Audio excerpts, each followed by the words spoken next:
Yeah. Food out of my teeth, yeah.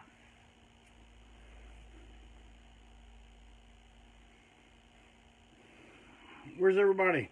It's time to break on through. Where are we breaking on through to? Other side? More than likely. Lydia, Steve, and Sean are already here. But I see more up there. I don't see anything. There's Jesse Gomez. Mondo Braswell. But I had a fantastic mail day today. I don't have any of it put up where y'all can see it. I'll post about it later, I reckon. Adam Wolf, also known as the Dean of Sods. Rumor has it he has Scott Savage right beside of him today. Let's see. This morning before leaving for work, my wife looks at my shirt. Let's see if y'all can see it. See?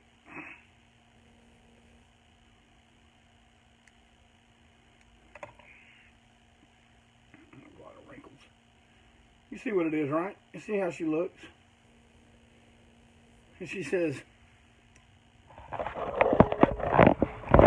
Claire's looking up at you like she just loves you.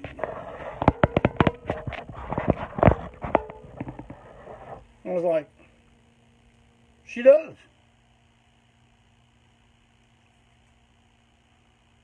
My wife says, that woman would hate you. And I'm like, yeah. She says she may enjoy you for a minute, but after that she's going to hate you.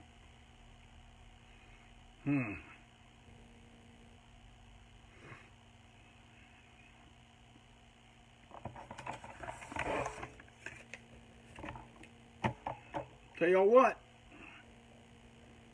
It's been another damn week with that real life. Just kind of hold your head under the water a little bit. Yeah. Been a rough one, but you know what? You didn't come to break on through to hear me whine about everything. You came to find out truth, knowledge.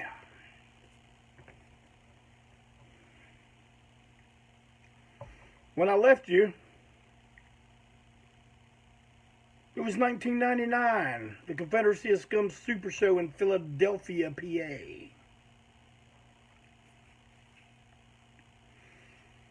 Up to this point, it's ANTiSEEN, Cock Noose, Rancid Vat, Hell Stomper. And in Philadelphia, the Tunnel Rats were inducted.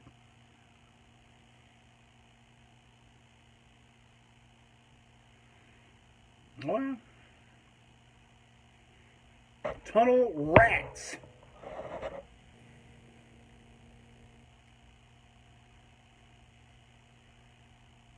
Now, you know, of course, after I finished all this, I thought of stuff I needed to tell y'all about each of these shows. I mean, I'm not going to do a play-by-play of the whole damn night. That's impossible. And the more I talk to Widowmaker, I realize he's not much better having it straw straight in his mind than me. So,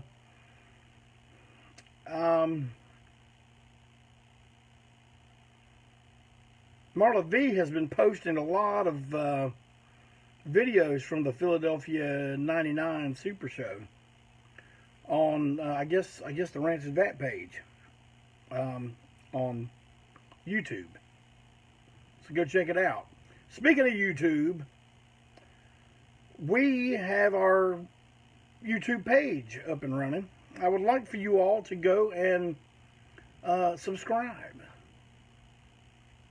Or whatever you do to YouTube something. I don't know what you do. I just go look at stuff. But those of you who know a little bit more about what they're doing on YouTube, go do whatever you're supposed to do. Subscribe. Like it. Something.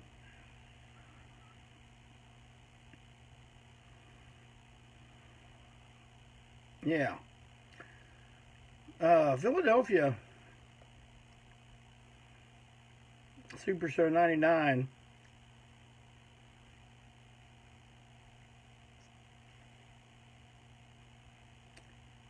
I want to pick up a 2000, where the Super Show was held in Spartanburg, South Carolina.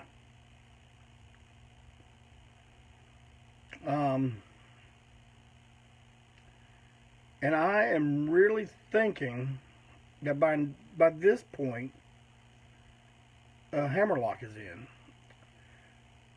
Now, in Philadelphia, I told you, I feel like me and Whiskey Rebel kind of shanghaied inductions. And,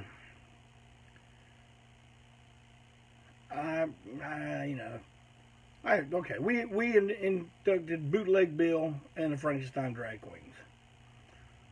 And, our thing was to get as many different types of groups that were our allies, but me and Phil were a little bit, I think we were quick on the draw. And I'm not saying anything negative about either of those acts, except for the fact that Bootleg Bill never played out, and the Frankenstein Drag Queens kind of had their minds set on a different way of the way they were going. Now, I don't know if we even asked them, hey, you want to be inducted? I think we just did it. And that's why I think the wheels on the wagon started getting a little wobbly. Now, maybe other people involved that think different, or they didn't even know that what the damn wagon was wobbly right before 2000. 2000 Super Show. You know what I think of the most when I think about these 2000 COS Super Show? There was a friend of he's a friend of all of ours, but he's a real close friend with the guys in Limestone named Vinny. Now, he went around in the hotel rooms doing interviews with people, and I know it don't sound like much, but it is hilarious. And I'm sure some of it is on YouTube. But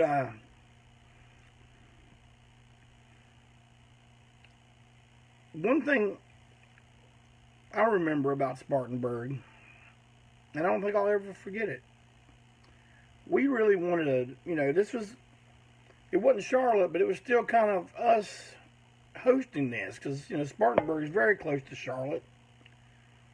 Kind of a cousin city down in South Carolina. So we still felt like we were hosting this one. So we wanted primo results. We had we did have a party night that night. Self-Made Monsters played. Alcoholics Unanimous, which I took part in. Most of Rancid Bat took part in.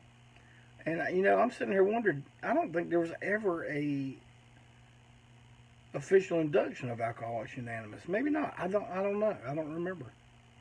Maybe it was that night. But one thing I do know, we wanted primo results. Yes, Derek, it was at Ground Zero in the old building. Not the one they're in now, but the one right across the parking lot. And so we got with the sound man, and this was the front house guy, and he came, and man, we were in there for 2 hours. trying to get the sound perfect, and we had it. That kid was good. Great sound man.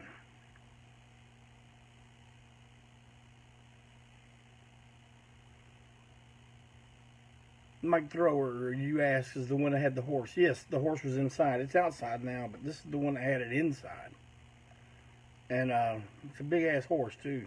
And so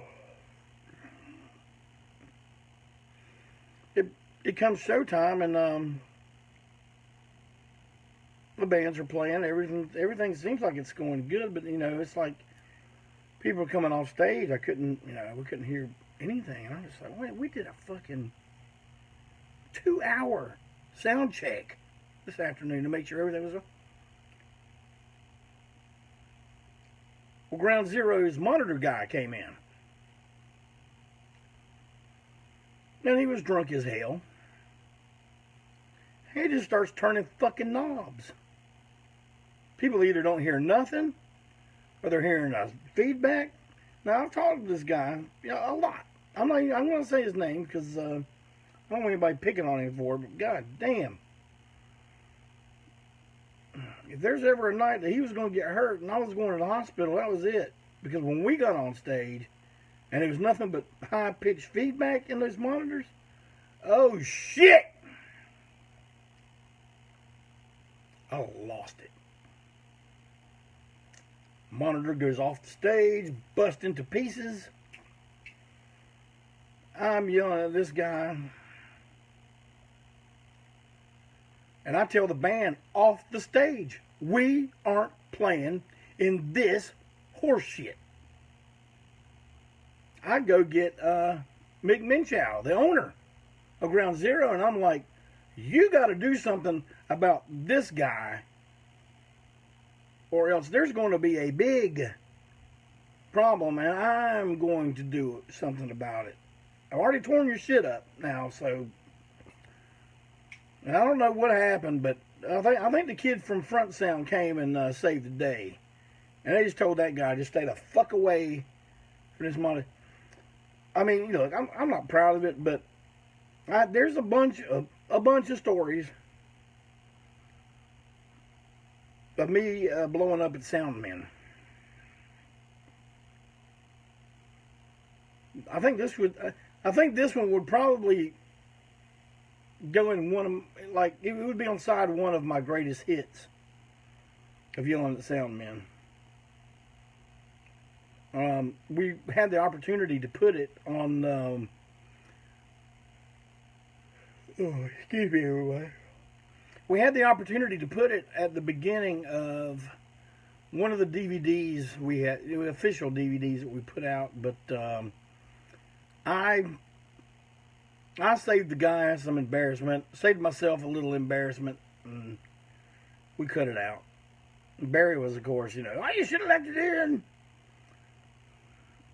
Maybe one day I'll release that. I mean, it's entertainment. I will not deny that. It is entertaining.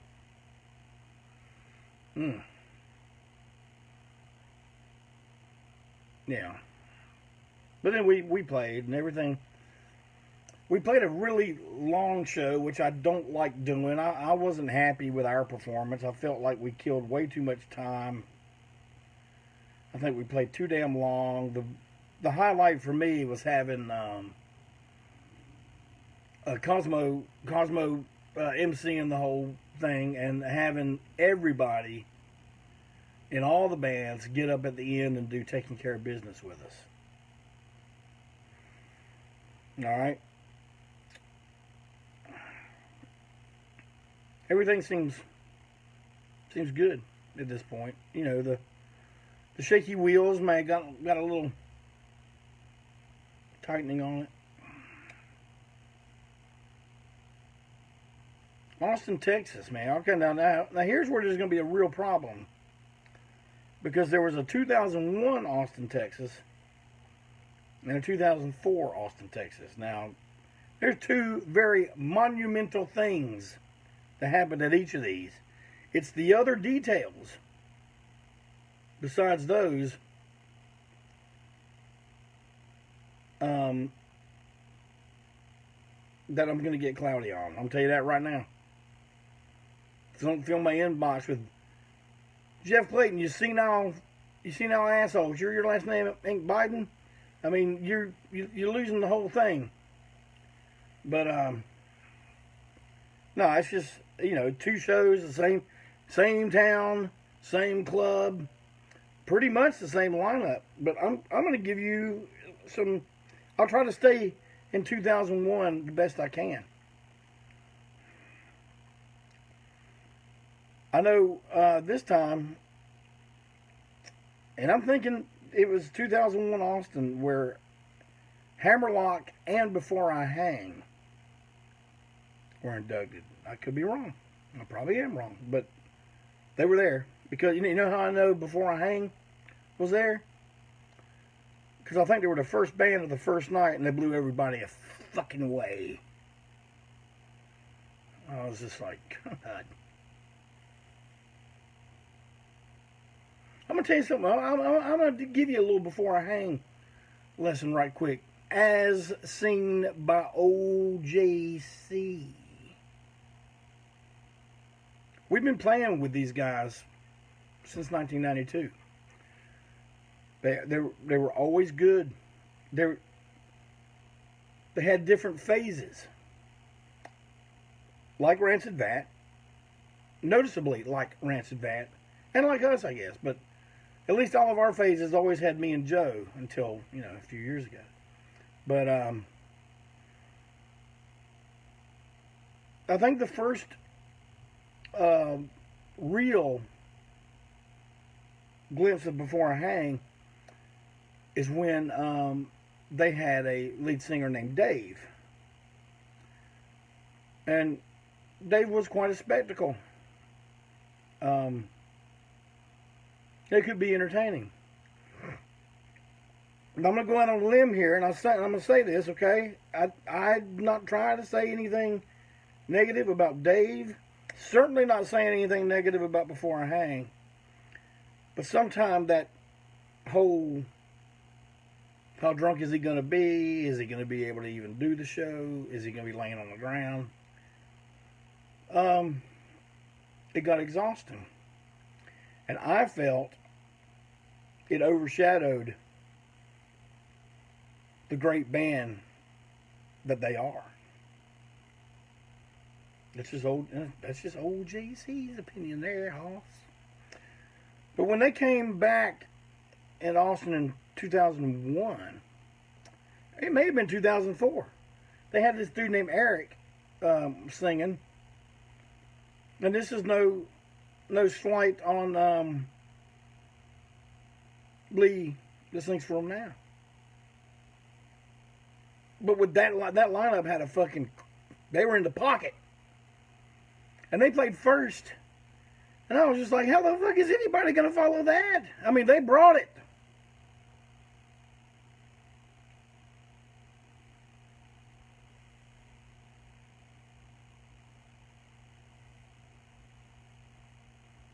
They brought it. They were loaded for bear. They loaded for bear, killed a few bears, and probably killed a damn elephant in the process. Oh well, we just got to work harder. And we tried. We all tried. You know how you can tell it's kind of slipping out of your fingers a little bit? When people come up to you and say, "Hey, I'm in band blank, and we're gonna be on the Confederacy of Scum record label with you guys."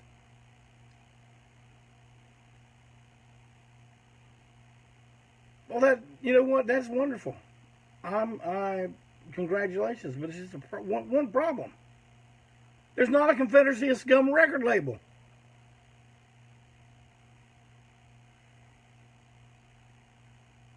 Yeah, there is, man. We got signed. Okay. what the fuck do I know? And then, you know, and the one thing that we always tried to drive home and we always tried to keep as far as quality control is like we didn't want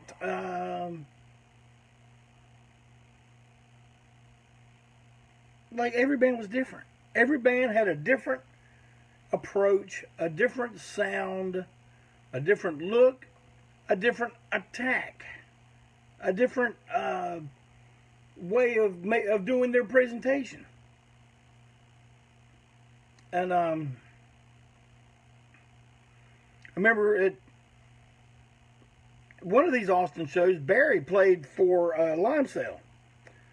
This was when they were making the transition between Pat Durkin leaving and I guess Eric Perfect coming in. Maybe they hadn't determined Eric Perfect was coming in at that point. But the point I'm making about we tried really hard to keep it where everyone was different, but we still got branded as, oh, they sound like the COS band. Well, which one? Which one are you talking about? But what happened was, people on the outside figured, oh, I can get me a black leather vest and I'll throw a rebel flag sticker on my guitar. Instant COS. Wrong!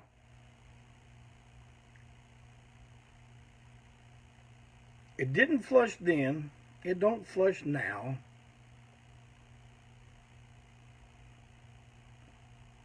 We say who was COS, you see.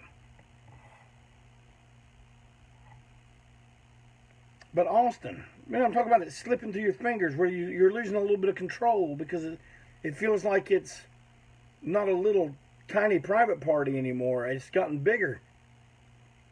There's more people involved. And I'm thinking it was at this show. I got to the club. Yes, it was it. Now I'm pretty sure this is 2001 because I remember us having to get to Emo's early so that Barry could rehearse with Limesale. See, Barry's good enough, man. He can do these shit. Listen to it a few days, meet with the guys, do a practice at sound check. Bam, show comes off perfect. But they wanted to run through it, and I don't blame them. And we also had another problem. I'm thinking this was also the Wimpy from the Tunnel Rats got arrested, and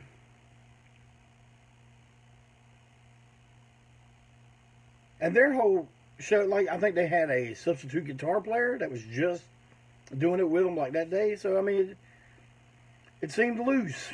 You know, everything was seeming kind of loose. I mean, I think Limesale pulled it off really good. But, man, I got to the club early since we were all in the same vehicle. I mean, I don't mind. You know, I wanted to watch Barry play with Limesale anyway. And I saw the poster for the show. And I was so pissed when I saw it. And if I didn't have people kind of calming me down and talking me down, I think I would have just got in the fucking vehicle and gone home. Somebody down in Texas, it was not Kozik, it was not Lindsey Coon, but the poster for this fucking COS Super Show 2001 had this little girl with panties around her ankle, flushing a condom down a toilet.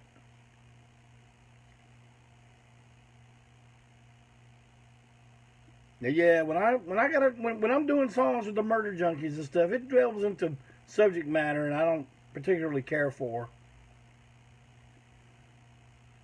But we ain't the fucking mentors, and none of us condone any of that goddamn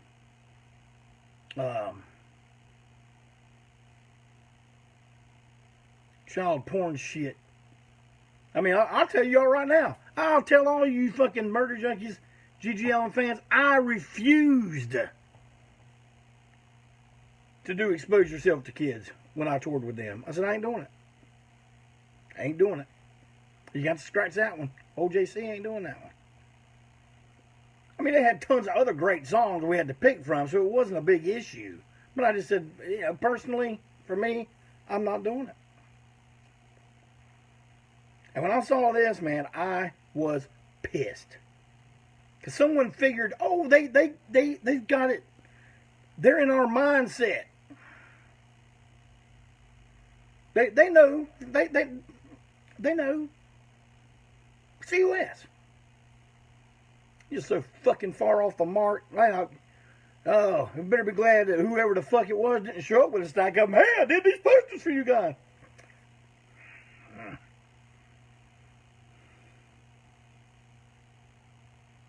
I don't know who it was.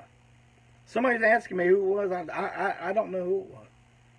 Well, you know, probably someone will hear this. Oh, we're going to re-release it. And fucking pissed him off. Fuck you.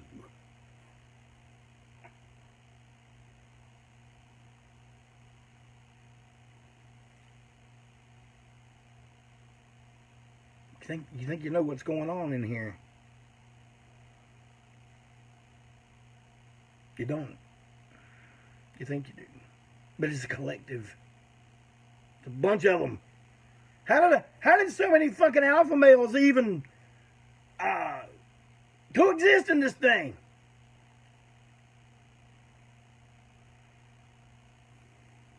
I don't know. But it did. And those shows were some of the best rock and roll weekends you could ever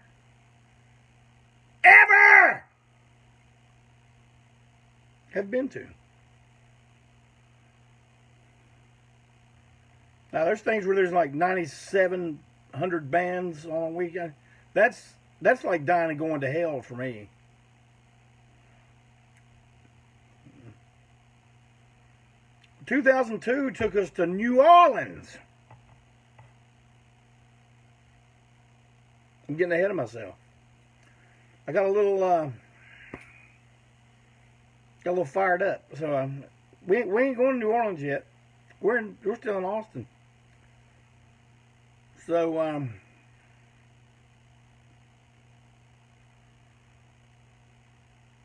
also think this is the show where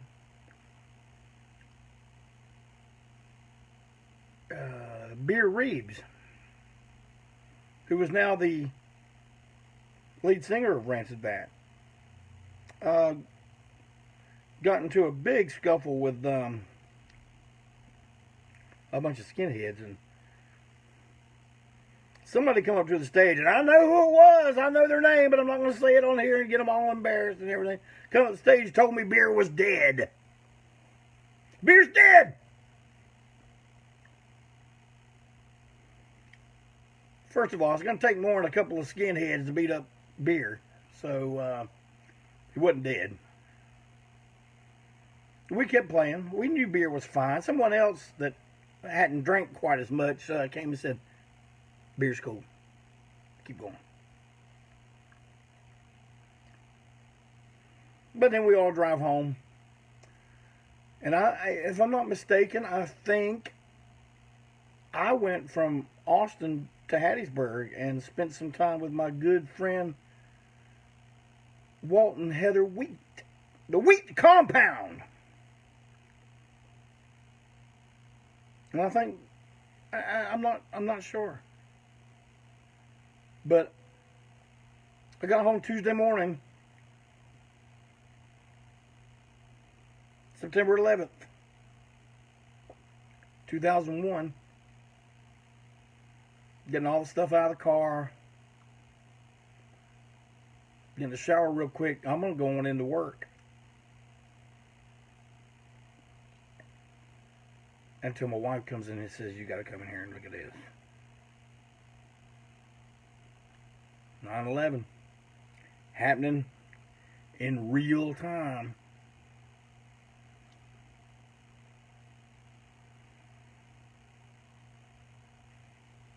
let me tell you what kind of close call we had. Like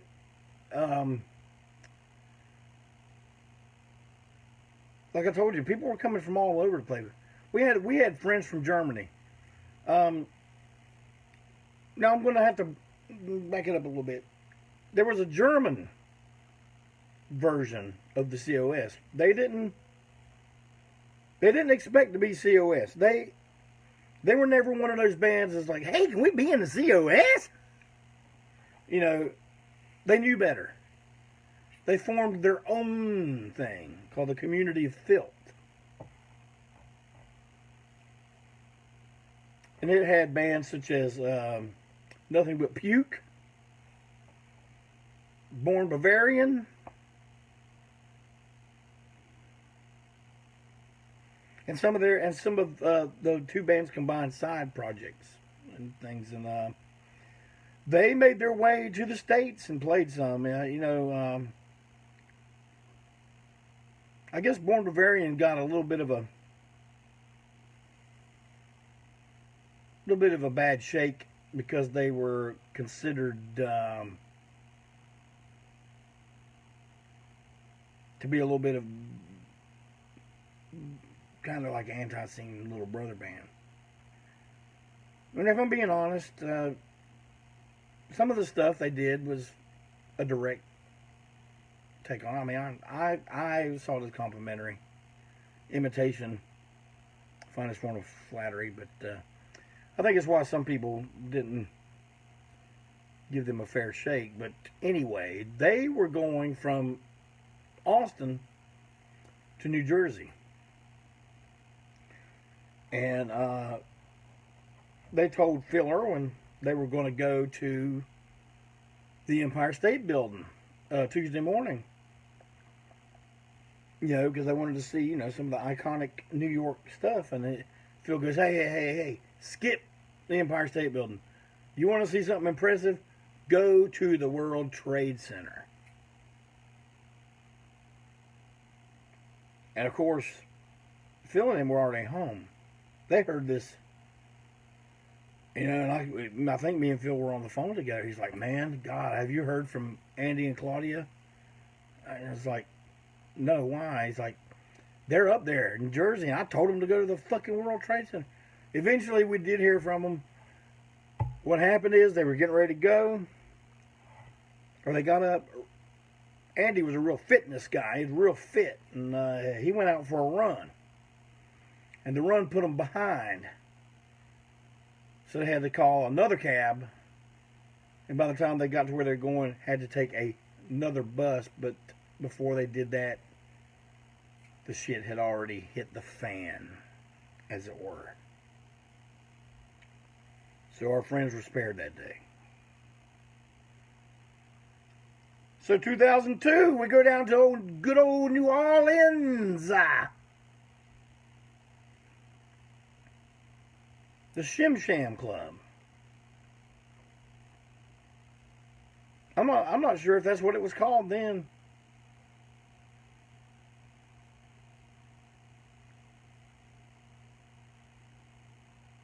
But that's one of the goddamn coolest. That was what it was called. Shim Sham Club. It was an old burlesque theater. That's one of the coolest clubs I have ever played in. Ever. I love it. I love it. That New Orleans Super Show was something else. That's another one where everybody... Man, I think that was one of my personal favorites. To me. I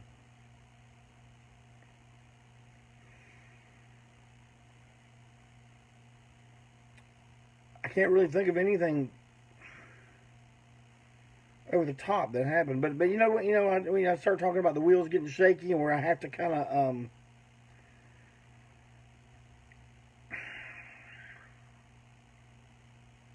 I got to do some truth telling.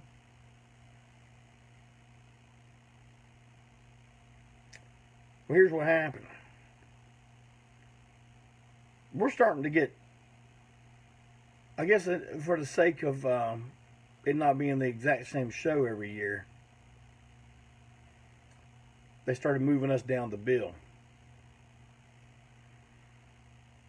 And I'm going to tell you this right now. Today, that shit don't mean nothing to us. Nothing. But over 20 years ago, it kind of still did mean something to Joe and I. And I guess we kind of felt like we were being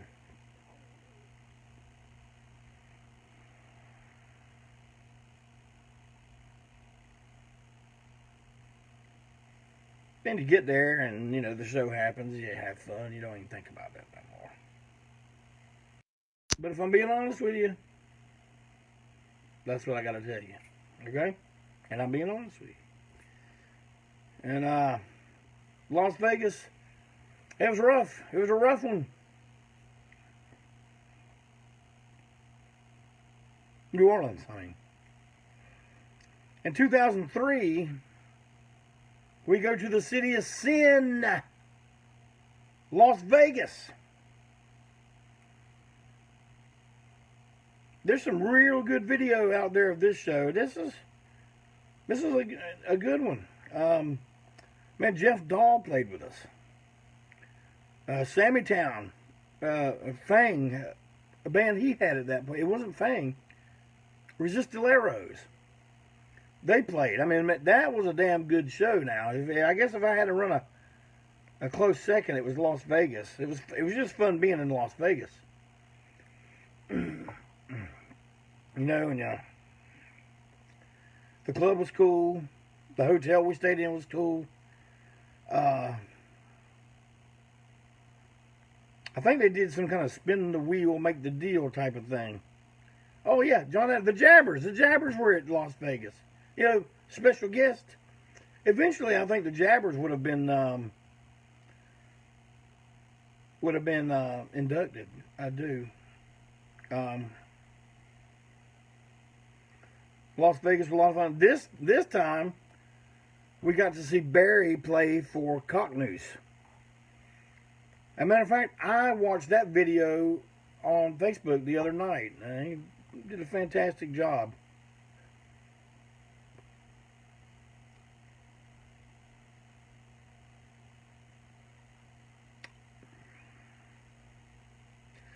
Sorry, I got much more details. I mean, I just remember what those shows meant to us at the time. I mean, I could go through and give a little tiny details, but you know what? I'm about to wrap it up.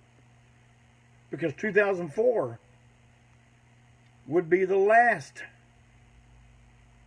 COS Super Show.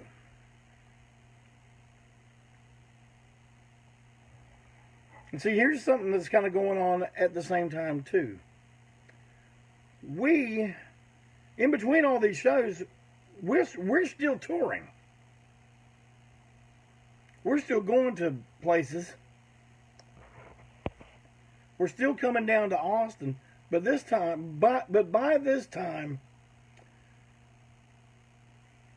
what we were getting paid per show was almost what all the bands for one night were getting paid together. And I think, again, being honest, I think that may have been another thing that kind of rubbed me and Joe the wrong way, I guess. But we always tried to never, ever make this about money.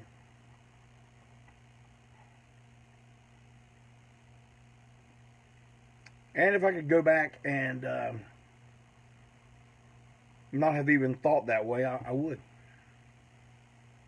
But I can't.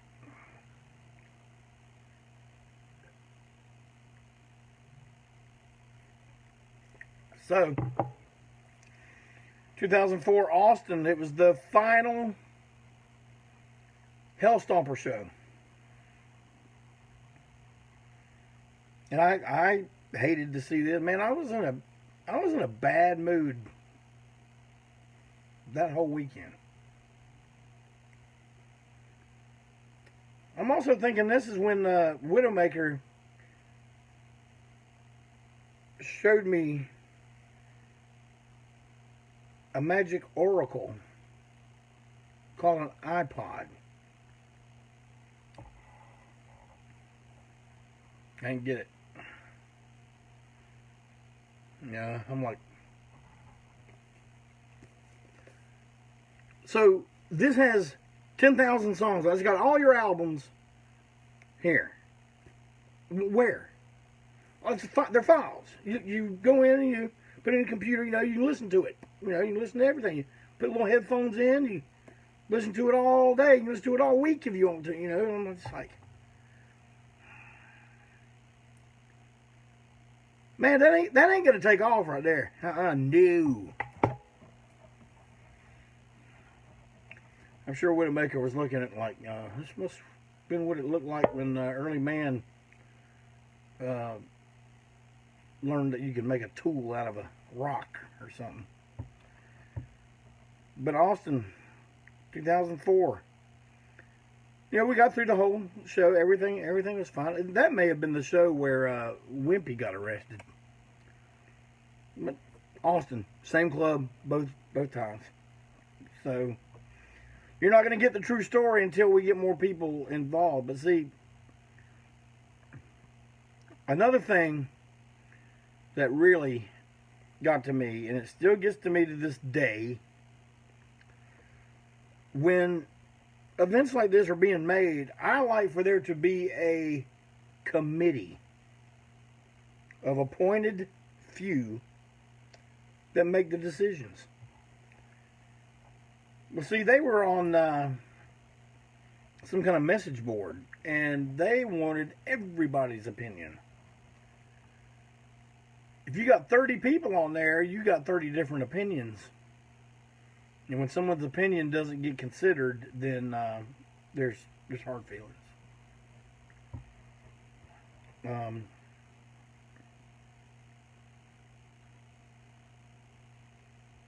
I'll tell you how we avoided that in the future here in a minute, but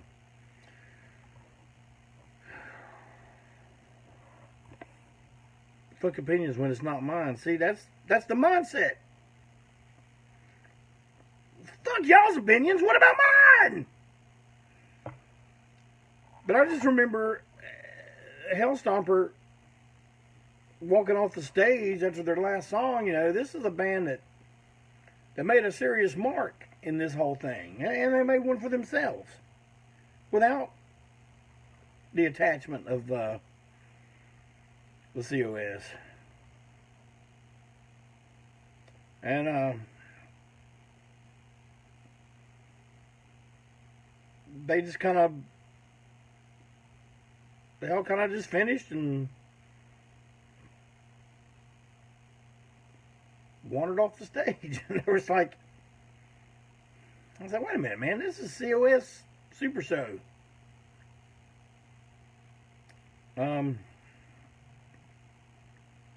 It's a big deal. So I'm going to get up and I'm going to be the MC for the end of the night. I'm going to say some good stuff about Hellstorm to get the crowd riled up.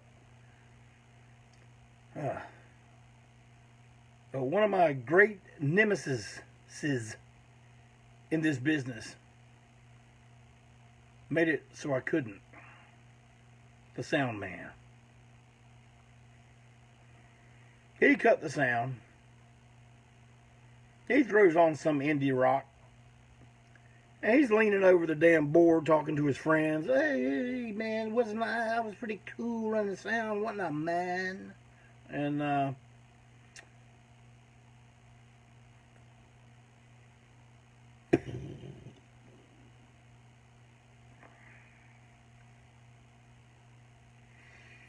I grabbed the Shure 58. I jerked that cord out. I took that mic, I wound up, and I threw that thing like a fucking baseball at his head.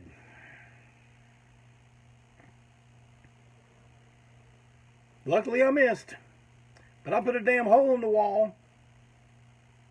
I fucked up that microphone, and then, since there wasn't enough destruction, I was not satisfied, so I come off the stage. And man, I'm walking through the crowd. I just remember the crowd doing like this, and me and him meet face to face, and I'm like this. He's like, "You could have killed me if you hit me." I said, "But I didn't hit you." And so we're going around like this for a little bit. I'm pissed. I thought we ruined everything with emos. Man, they just went, what are you going to do? Yeah, I guess it was okay, but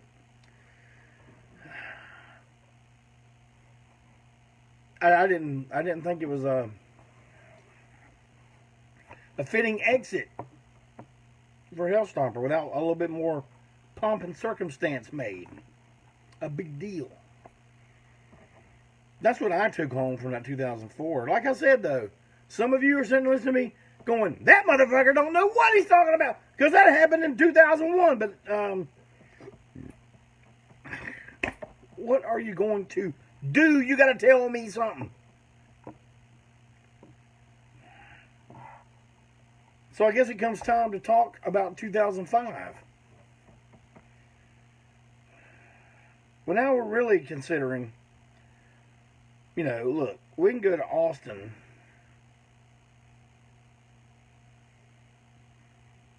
We make X amount, and we got enough, you know, to tour back home. We do these, we don't. And they were still doing the whole letting everybody talk to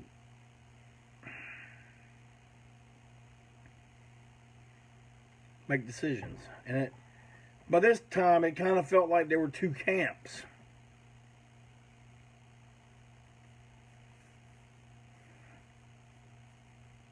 I was in Camp B, and I think Widowmaker was in Camp A. But me and Widowmaker never had we never had any static with each other, ever. Through this. That's one thing I can say about our friendship, man. We have always been, if there are any differences, we've always been able to talk them out. You know, like, let me present this to you this way. You know, that kind of thing. And but at this point, I made the decision that ANTiSEEN would not be involved in the 2005 COS Supershow. Now, I completely intended to still go as a participant. Maybe I would MC it. But I guess when that decision was made, and in a move that I really don't understand, especially at the time, I kind of do now, but at the time I really didn't understand. Widowmaker says, "That's it. It's done." And I'm going, well, just because we're not coming 1 year, it's done. But the stuff I was talking about, you know, the wheels kind of wobbling. To his defense, he may have been feeling that himself about different things. And after a while, man, you know, so how many years do we do it? Let's see. The official Super Shows. 1, 2, 3, 4, 5, 6, 7, 8 years. That's longer than most TV shows run. But that was it. It was done. And people always said, well, we missed the COS. Well, you know, we still tried to keep that spirit alive with our anniversaries. Now, granted, they were only every 5 years. And we still had, you know, big crowds, people coming from all over the world, trying to get as many of those bands as we could, you know, to join us. But then the inevitable happens. Then, you know, people start passing away. We lost PP. We lost Vinny. We lost Cosmo. And then, some of the bands,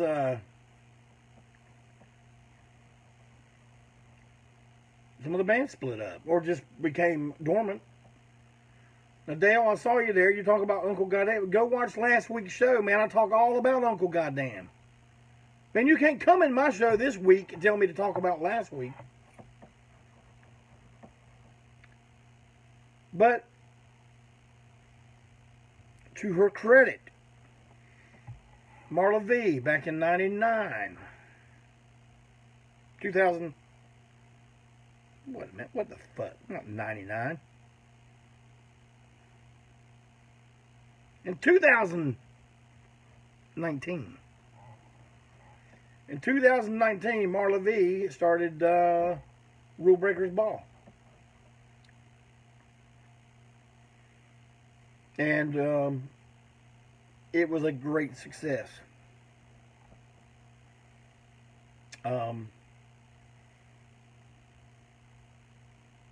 We tried the committee thing. It worked.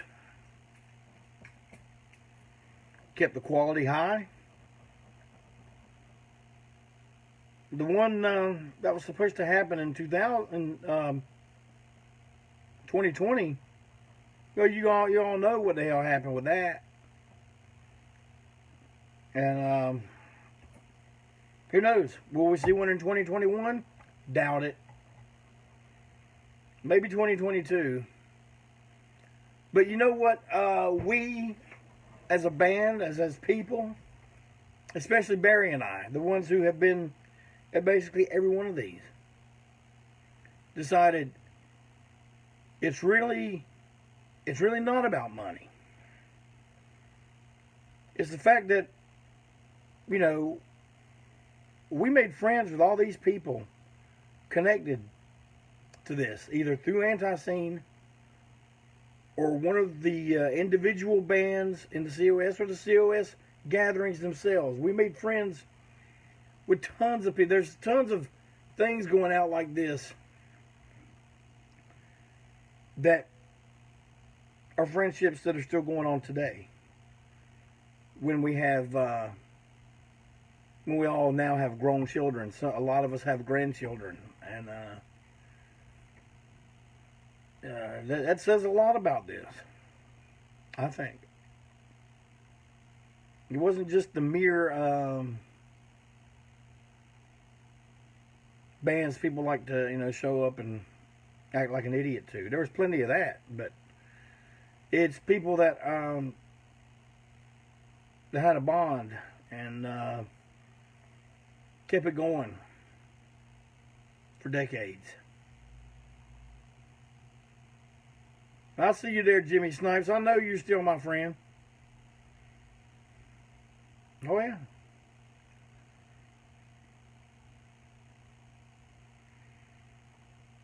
I'm going to tell you, when it all comes down to it, man, when you got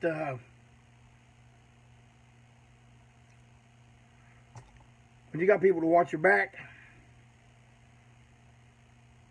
people that'll be there for you, it's worth more than any money.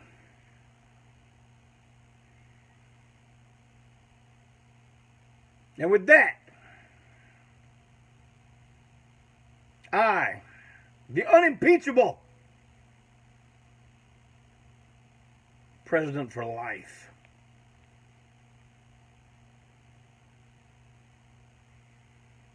says no matter what you do,